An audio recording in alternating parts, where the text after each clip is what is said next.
சிம்மம், எல்லாம் மாறப்போகுது. என்னது அது? என்ன மாதிரியான மாற்றமா இருக்கும்? அதை பத்தி தான் வீடியோக்குள்ள நான் சொல்லியிருக்கிறேன். வீடியோ ஃபுல்லா பார்த்து தெரிஞ்சுக்கோங்க. இந்த வீடியோ அபார்ட் ஃப்ரம் ராசி பலன், ஜோதிடத்தை பத்தின நிறைய ஜோதிடர்களால பெருசா ராசி பலன் வீடியோல பேசப்படாத நுணுக்கமான ஜோதிடத்தை பத்தின விஷயங்கள்லாம் கூட சொல்லிட்டு இருக்கிறோம். ஸோ சேனலை மறக்காம சப்ஸ்கிரைப் பண்ணி வச்சுக்கோங்க. அப்பதான் உங்களுக்கு அஸ்ட்ராலஜி பத்தின ஜென்ரல் இன்ஃபர்மேஷன் மட்டும் இல்லாம மாதாந்திர ராசி பலன் கூட உடனே உங்களோட மொபைலுக்கு நோட்டிஃபை ஆகும். உங்களோட சொந்த ஜாதகத்துக்கு அஸ்ட்ராலஜி ஆன்லைன் கன்சல்டேஷன் வேணும்னு நினைச்சீங்கன்னா ஸ்கிரீன்ல தெரியற இந்த வாட்ஸ்அப் நம்பருக்கு நீங்க ரீச் அவுட் பண்ணி உங்களுக்கான அப்பாயின்மெண்ட்டை புக் பண்ணிக்கலாம். ஓகே, சிம்ம ராசிக்கு எப்படி இருக்க போகுது இந்த ஆகஸ்ட் மாசம் சிம்ம ராசிக்கு சேஞ்ச கொடுக்கக்கூடிய நல்ல மாசமாவே அமைஞ்சிருக்குங்க. சிம்ம ராசிக்காரங்களுக்கு என்ன நடக்குதுன்னே புரியாது. அந்த மாதிரி ரொம்ப கடுமையான ஒரு சூழ்நிலை இருந்திருப்பீங்க. அஷ்டம சனி போயிட்டு இருக்கு. அகைன் உங்களுடைய ராசிநாதனான சூரியனும் பாத்தீங்கன்னா ஒரு மாதிரி பாவத்தன்மையில இருந்தது. ஒரு 2 மாசம் முன்னாடி எல்லாம் பாத்தீங்கன்னா நிறைய குழப்பங்கள் இருந்திருக்கும். டென்ஷன், ஸ்ட்ரெஸ் மாதிரியான விஷயங்கள். பணம் அப்படிங்கிற விஷயம் அப்படிங்கிறதே உங்களுக்கு கையிலே இருந்திருக்காது. செவ்வாய் சனி இணைஞ்சிருந்துச்சு பாத்தீங்கன்னா 2 மாசம் முன்னாடி. அந்த டைம்ல எல்லாம் பாத்தீங்கன்னா கடுமையான அமைப்புல பணம், குடும்பம் சார்ந்த விஷயங்கள உங்களுக்கு நிறைய பிரச்சனைகள் இருந்திருக்கும். பணம் இல்லைனாலே ஃபேமிலியில கண்டிப்பா பிரச்சனைகள் இருக்க தானே செய்யும். ஸோ அந்த மாதிரி போயிருப்போம். தனஸ்தானம், குடும்பஸ்தானம் கூட 2வது இடம். 2வது இடத்துக்கு 2 பாவ கிரகத்துடைய தொடர்பு கிடைச்சிச்சு. ஸோ அதனால அந்த ஸ்தானம் கெட்டிருக்கும். இந்த விஷயங்கள், இந்த பிரச்சனைகள் எல்லாம் உங்களுக்கு சரியாயிட்டு வந்துட்டு இருக்கு. ராசிநாதனான சூரியன் பாத்தீங்கன்னா செப்டம்பர் மாசம், அடுத்த மாசம் பாத்தீங்கன்னா ஆட்சி நிலையா அடைஞ்சிரும். அது எல்லாத்துக்கும் பேஸ்மெண்ட் கொடுக்குற மாதிரி இந்த மாசம் இருக்கும். 12வது இடத்தோட உங்களுடைய ராசிநாதனான சூரியன் தொடர்பு கொள்ளுது. உச்ச குருவோட இணைவுல இருக்கு. வெளிநாடு சார்ந்த நல்ல விஷயங்கள் எல்லாமே உங்களுக்கு நடக்கும். வெளிநாடு சம்பந்தப்பட்ட எண்ணங்கள் உங்களுக்கு இருக்கும். உங்களுடைய ஃப்ரெண்ட்ஸோ இல்லைன்னா உங்களோட பிசினஸ் பார்ட்னர்ஸோ வெளிநாட்டுல இருக்காங்கன்னா அவங்க மூலியமா உங்களுக்கு சில நன்மைகள் நடக்கும். ராசிக்கு 2வது அதிபதினு சொல்லக்கூடிய புதனும் பாத்தீங்கன்னா நல்லா ஸ்ட்ராங்கா தான் இருக்கு. மாச தொடக்கத்துல பாத்தீங்கன்னா ஆட்சி நிலையில இருக்கு. கிரக நிலைகள் பாத்தீங்கன்னா இந்த மாதிரி மாறிடும். புதன் குருவோட இணைஞ்சிருக்கும். தனாதிபதி, தனஸ்தானாதிபதி நல்ல ஸ்ட்ராங்கா தொடர்ந்து சுப தொடர்போடே இருக்கு. இப்படி இருந்துச்சுன்னா நல்ல பணவரவுகள் இருக்கும். அஷ்டம சனியில நிறைய பேர் வேலை இழந்திருப்பீங்க. அவங்க எல்லாருக்கும் ஏதோ ஒரு சின்ன அளவுல பெனிஃபிட் தர மாதிரி ஒரு அமௌண்ட் வரதான் செய்யும். தொழிலே கூட பாத்தீங்கன்னா நிறைய பேருக்கு தொழில்லாம் ரொம்ப டல் அடிச்சிருக்கும். இந்த மாசம் தொழில்ல ஏதோ கொஞ்சம் முன்னேற்றம் இருக்கிறத பாப்பீங்க. அடுத்தது உங்க ராசிக்கு 3வது அதிபதி. 3வது அதிபதி சுக்கிரன் பாத்தீங்கன்னா கடுமையான பலவீனத்தை அடைஞ்சிருக்குங்க. 3வது அதிபதி அந்த ஸ்தானத்துக்கு 12ல மறைஞ்சு 2 பாவகிரகம் சனி செவ்வாயுடைய தொடர்பை பெறுது. நீச நிலையை அடைஞ்சிருக்கு. ஸோ இளைய சகோதரன், முக்கியமா இளைய சகோதரி விஷயத்துல கவனமா இருந்துக்கிறது நல்லது. வாக்குவாதம், தகராறு மாதிரியான விஷயங்கள் நடக்கும். சகோதரியால விரயம் மாதிரியான விஷயங்கள் ஏற்படும்.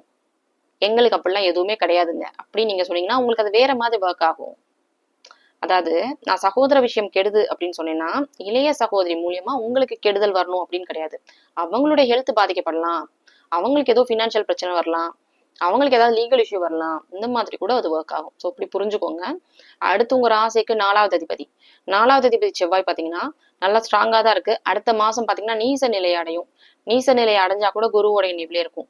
சிம்ம ராசிக்காரங்களுக்கு வெளிநாட்டு சம்பந்தப்பட்ட விஷயங்கள் ரொம்பவே நல்லாவே இருக்கும். வெளிநாட்டுல நிறைய பேர் கஷ்டப்பட்டுட்டு இருந்திருப்பீங்க வேலைக்காக போயிட்டு. அஷ்டம சனி பாத்தீங்கன்னா அந்த குடும்பத்தை பிரிச்சிருக்கும். அதாவது பார்ட்னர், உங்களோட கணவன் மனைவி உறவு இருக்கு இல்லையா, அதுல ஒரு பிரிவை கொடுக்கும். அஷ்டம சனி எப்பயுமே அது நடக்கும். ஸோ 12வது இடம் நல்லா இருக்கனால இந்த பிரிவு ஒரு சுப பிரிவு மாதிரி சில பேருக்கு அமைஞ்சிருக்கலாம். வெளிநாட்டுக்கு வேலைக்காக போறது, அதனால குடும்பத்தை பிரிஞ்சிருக்கிறது, இந்த மாதிரி அமையும். ஸோ இதை ஒரு பெரிய பிரிவு அப்படின்னு எடுத்துக்காம என்னதான் கொஞ்சம் ஸ்ட்ரெஸ்ஸா இருந்தாலும், ஹோம் சிக் ஆனாலும் வெளிநாட்டை குறிக்கக்கூடிய ஸ்தானம் நல்லா இருக்கிறதுனால வெளிநாட்டுல உங்களுக்கு கிடைச்ச ஒரு ஆப்பர்ச்சுனிட்டி அதை எடுத்துக்கிட்டு இந்த டைமை எப்படி நல்லா ப்ரொடக்டிவா யூஸ் பண்ண முடியும் அப்படிங்கிற மாதிரி நீங்க முடிவு பண்ணிக்கோங்க. 6வது அதிபதி குரு நல்லா ஸ்ட்ராங்கா 12வது இடத்தோட தொடர்பு கொள்ளுது. நிறைய பேர் நான் ஆல்ரெடி சொன்ன மாதிரி வெளிநாடு விஷயங்கள் உங்களுக்கு நல்லா இருக்கும். வேலைக்காக வெளிநாடு போறது, இது மாதிரியான விஷயம் நடக்கும். அடுத்த ராசிக்கு 7வது அதிபதி. வெளிநாடு சம்பந்தப்பட்ட விஷயத்துல உங்களுக்கு அங்க தொடரும். வெளிநாட்டு வாழ்க்கை உங்களுக்கு தொடரும். ஆனா பிஆர் அப்ளை பண்ணிட்டு இருக்கிறவங்க அவங்களுக்கு கொஞ்சம் டிலே ஆகும். ஷேர் மார்க்கெட்ல இன்வெஸ்ட் பண்ணிருக்கீங்களா, பெருசா வளர்ச்சி இருக்காது. ஸோ இந்த மாசம் அந்த மாதிரியான ஒரு தன்மை இருக்கு. அடுத்து உங்களுடைய ராசிக்கு 9வது அதிபதினு சொல்லக்கூடிய செவ்வாய் ராஜயோகாதிபதி நல்ல நிலைமையிலே இருக்குங்க. அடுத்த மாசமும் அதுக்கு அடுத்த மாசமும் எல்லாமே நல்ல ஸ்தான பலத்தை அடையுது. சுப கிரகத்தோடைய தொடர்புலயே இருக்கும். ஸோ நிறைய நன்மைகள் எதிர்பார்க்கலாம், பாக்கியங்கள் கிடைக்கும். அடுத்தது ராசிக்கு 10வது அதிபதினு சொல்லக்கூடிய சுக்கிரன் பலம் இழந்திருக்கு. தொழில் சம்பந்தப்பட்ட விஷயத்துல முக்கிய முடிவுகள் எடுக்கணும் அப்படின்னீங்கன்னா கொஞ்சம் பொறுமையா இருக்குது நல்லது. வேலை சம்பந்தப்பட்ட விஷயத்துல தாராளமா பண்ணலாம். இதே தொழில் சம்பந்தப்பட்ட விஷயம் அப்படின்னா அவசரப்படாம இருக்கிறது நல்லது இந்த ஒரு மாசம் மட்டும். ஏன்னா சுக்கிரன் வந்து பலவீனமா இருக்கு. தொழில் விஷயத்துல உங்களுக்கு சில தொழில்ல லாஸ் ஆகுறது, தொழில் சம்பந்தப்பட்ட பிரச்சனைகள் வந்து வர்றது, இதெல்லாம் நடக்கும். தொழில ஏதாவது உங்களோட ஒர்க் பிளேஸ் இருக்குல்ல, அவங்க ரொம்ப கவனமா இருந்துக்கிறது நல்லது. தொழில் ஸ்தானம் கெட்டிருக்கு இல்லையா, தொழில் ஸ்தானாதிபதி கெட்டிருக்கு, தொழில் ஸ்தானமும் கெட்டிருக்கு. 11வது அதிபதி புதன் நல்லா ஸ்ட்ராங்கா இருக்கு. 12வது இடத்துல குரு இருக்கு. சில பேருக்கு பாத்தீங்கன்னா ஆன்மீக பயணம் மாதிரியான விஷயங்கள்லாம் கூட நடக்கும். நான் இப்ப தம்ப்நெயில்ல சொன்ன அந்த விஷயம் எதுல நீங்க கவனமா இருக்கணும், என்ன மாறப்போகுது, நிறைய பாசிட்டிவான மாற்றங்கள் எதிர்பார்க்கலாங்க. சிம்மராசிக்காரங்களுக்கு அஷ்டம சனி முடிய போகுது இல்லையா, இன்னும் ஃபியூ மந்த்ஸ் இருக்கு. அடுத்த மாசம் பாத்தீங்கன்னா அடுத்த கடைசி வரைக்கும் இருக்காது. அஷ்டம சனி பாத்தீங்கன்னா முடியறதுக்கு ஒரு 3 மாசம் முன்னாடியே ஓரளவுக்கு உங்களுக்கு சரியாகிறத ஃபீல் பண்ண முடியும். அதே மாதிரி 8ல இருக்கக்கூடிய சனியுடைய கெடுதல் பண்ணக்கூடிய தன்மையை குறைக்கிற மாதிரியான அமைப்புலதான் குரு இருக்கு. ஸோ சிம்ம ராசிக்காரங்க லாஸ்ட் இயர் பட்ட கஷ்டம்லாம் இந்த வருஷம் எதுவுமே இல்லை. இந்த ஆகஸ்ட் மாசத்தை பொறுத்த வரைக்கும் உங்களுக்கு நிறைய புதிய திருப்பங்களை கொடுக்கும். உங்க கணவன் வழி மனைவி வழி சொந்தக்காரங்களால உங்களுக்கு தொந்தரவுகள் இருந்துட்டே இருக்கும். ஸோ இந்த மாசம் அப்படிதான் இருக்கும். அடுத்தது உங்களுடைய ராசிக்கு 8வது இடம், 8வது இடத்துக்கு குருவுடைய பார்வை பட்டுட்டு இருக்கு. வெளிநாடு, ஷேர் மார்க்கெட் இது எல்லாத்தையும் குறிக்கக்கூடிய ஸ்தானம். வெளிநாட்டுல தான் இருக்கிறீங்க அப்படின்னா வெளிநாட்டு வாழ்க்கை உங்களுக்கு இன்னும் கொஞ்ச நாள் தொடரும். அடுத்த வருஷம் சிம்ம வீட்டுக்கு குரு வந்து பயிற்சியாகி வந்ததுக்கு அப்புறம் பாக்கியஸ்தானம் ஆக்டிவேட் ஆகும். அப்போ உங்களுக்கு பூர்வீகம், தந்தை சார்ந்த விஷயங்கள் நடக்கும். வெக்கேஷனுக்காக கூட ஊருக்கு போக முடியலையே, இந்த மாதிரி சில பேருக்கு இருக்கும். அவங்க எல்லாம் பாத்தீங்கன்னா அடுத்த வருஷம் 2027ல ஜூன் மாசத்துக்கு அப்புறம் சொந்த ஊருக்கு போயிட்டு வர்றது, பூர்வீக தொடர்புகள் கிடைக்கும். சில பேருக்கு ஒரு முக்கியமான விஷயம் இந்த இடத்துல சொல்லணும்னு நினைக்கிறேன்.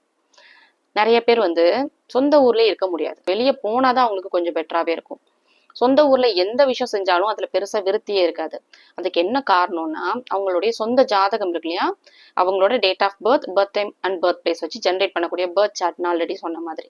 ஸோ இந்த பர்த் சார்ட்ல இருக்கக்கூடிய ஸ்தானங்கள் 8, 12வது இடம் சுபத்தன்மையோட இருந்துச்சுன்னா, சுப தொடர்பு, குரு சுக்கிர பார்வை இணைவு இந்த மாதிரி இருந்துச்சுன்னா அவங்க வெளிநாட்டுலதான் அவங்களுக்கு வாழ்க்கையே இருக்கும்.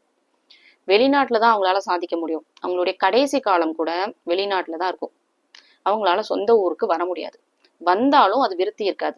சில பேருக்கு வருவாங்க, ஆனா உடனே திருப்பி வெளியே போற மாதிரி இருக்கும். ஸோ இந்த மாதிரி இருக்கும். உங்களுக்கு ஒரு க்ளூவே இருக்காது. அதுக்கு ரீசன் என்னன்னா இதுதான். அது நீங்க உங்க சொந்த ஜாதகத்தை பார்த்தா தெரிஞ்சுக்க முடியும். உங்களுக்கு எங்க எந்த பிளேஸ்ல செட்டில் ஆக முடியும், எங்க செட்டில் ஆனா உங்களுக்கு அது பெனிஃபிஷியலா இருக்கும் அப்படிங்கறத நம்ம சொல்ல முடியும். இரும்பு சம்பந்தப்பட்ட தொழில் உங்களுக்கு ரொம்பவே கை கொடுக்கும். அகைன் உங்க சொந்த ஜாதகத்துல எந்த கிரகம் நல்லா இருக்குன்னு பாத்துக்கணும். அந்த கிரகத்துடைய தொழிலை நீங்க எடுத்து பண்ணீங்கன்னா ரொம்ப சக்சஸ்ஃபுல்லா இருக்கும். கோச்சாரப்படி சனி நல்லா இருக்கனால சனியுடைய இரும்பு, விவசாயம், ஜாதகத்துல எந்த தொழில் உங்களுக்கு பொருத்தமா இருக்கும்னு சொல்ல முடியும். எந்த கிரகம் ஜாதகத்துல நல்லா ஸ்ட்ராங்கா இருக்கோ, சுப தொடர்போட இருக்கோ, அந்த கிரகத்துடைய தொழில் உங்களுக்கு ஃபேவரபிளா இருக்கும். ஒரு கிரகம் உங்க ஜாதகத்துல கெட்டிருக்குன்னா அந்த கிரகத்துடைய தொழிலை நீங்க எடுத்து பண்ணக்கூடாது, லாஸ் வரும். ஸோ இந்த விஷயத்த கொஞ்சம் புரிஞ்சுக்கோங்க. நான் சொன்ன இந்த விஷயங்கள் எல்லாம் உங்களுக்கு ரெசனேட் ஆச்சுன்னா உங்களோட ஒப்பீனியனை எனக்கு கமெண்ட்ல சொல்லுங்க. உங்க சொந்த ஜாதகத்துக்கு அஸ்ட்ராலஜி ஆன்லைன் கன்சல்டேஷன் வேணும்னு நினைச்சீங்கன்னா ஸ்கிரீன்ல தெரியுற இந்த வாட்ஸ்அப் நம்பருக்கு நீங்க ரீச் அவுட் பண்ணி உங்களுக்கான அப்பாயின்மெண்ட்டை புக் பண்ணிக்கலாம். மற்ற ராசிக்கான ராசி பலன் வீடியோ லிங்க் ஃபர்ஸ்ட் கமெண்ட்ல பின்டா இருக்கு, நீங்க கிளிக் பண்ணி செக் பண்ணிக்கலாம்.